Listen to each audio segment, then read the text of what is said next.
Hey everyone, welcome to Techno Minds. I'm Techno Ravi. Want to learn a super cool trick to make a folder completely hide on your Windows PC?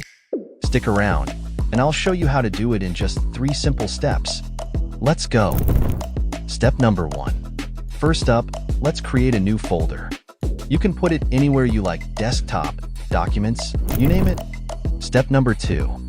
Here's where the magic happens. Right-click to rename your folder, then type whatever you want, but don't hit enter just yet. Instead, hold down Alt and type 255 on your numeric keypad. That adds an invisible character.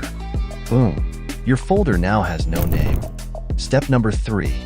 Now, let's make it even cooler. Right-click your folder, go to Properties, then Customize, and hit Change icon. Scroll through until you find one that's completely blank.